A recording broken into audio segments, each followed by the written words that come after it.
আজ আমি কিছু কথা বলবার জন্য ভিডিওটা অন করলাম। এটা ছাড়বো যেই সময়টা, হয়তো সেই সময়টা অনেকটা পেরিয়ে যাবে। আমার কোলে হয়তো আমার ছোট্ট সোনা চলে আসবে। তো তবুও এই কষ্টের কথাগুলো বলতে হয়। আজ আমার 4টে মাস হলো, মানে আমি প্রেগনেন্সি কনসিভ করেছি, এই 4টে মাস হয়েছে। আমার হাজব্যান্ড দেশের জন্য ডিউটিতে চলে যায় আমাকে রেখে। তাকে যেতেই হবে। একটা মেয়ের কাছে পৃথিবীর সর্বশ্রেষ্ঠ ওষুধ হচ্ছে তার হাজব্যান্ড। কিন্তু মানুষ আমাদেরকে যখন গালাগাল দেয়, ফৌজানদের গালাগাল দেয় বা ফৌজির ওয়াইফদের গালাগাল দেয় বা ফ্যামিলিকে উল্টোপাল্টা কথা বলে, এই জিনিসগুলো তারা কখনো ফিল করতে পারবে না। প্রথম যখন আমার প্রেগনেন্সি আসে, সেই নিউজটাও কিন্তু আমার হাজব্যান্ডকে আমাকে ফোনেতেই জানাতে হয়, এবং সেটা শোনার পর দুজনের ফিলিংসটা ছিল অন্যরকম।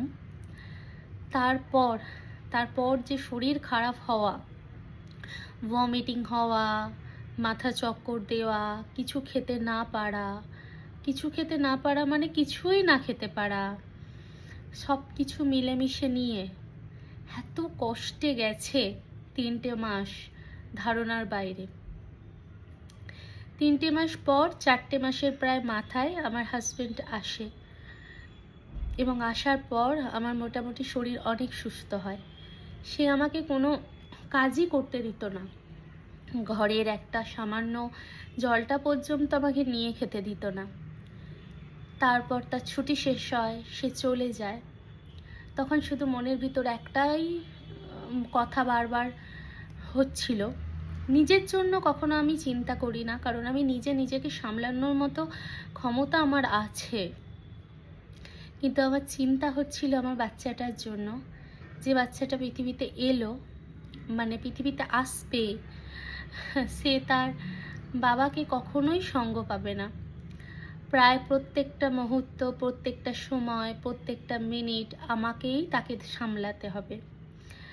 তারপরও যে সমস্ত মানুষেরা বলে যে ফৌজির ফ্যামিলিরা কি করে, তাদেরকে বলি, একজন বাড়ির ছেলে মাথার উপর না থাকলে একজনের স্ত্রীর উপর যে কি পরিমাণ মানসিক প্রেশার, ডিপ্রেশনের মধ্যে দিয়ে চলে, সেটা বোঝার ক্ষমতা তাদের নেই যারা এই সমস্ত কথাগুলো বলে। আমার যে কোনো মুহূর্তে আমার এই যে শরীর খারাপ হতে পারে, কিন্তু আমার পাশে কেউ নেই আমাকে দেখবার জন্য। আমার যে কোনো মুহূর্তে আমি আর যা কিছুই হতে পারে, কিন্তু তারপরও কেউ নেই।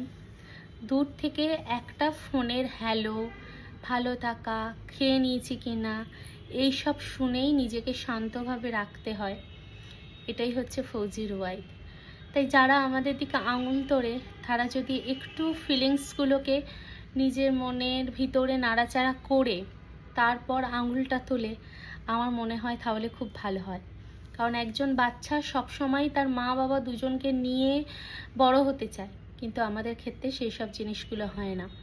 না আমরা স্বামীকে কাছে পাই, আর না আমাদের সন্তানরা তার বাবাকে কাছে পায়।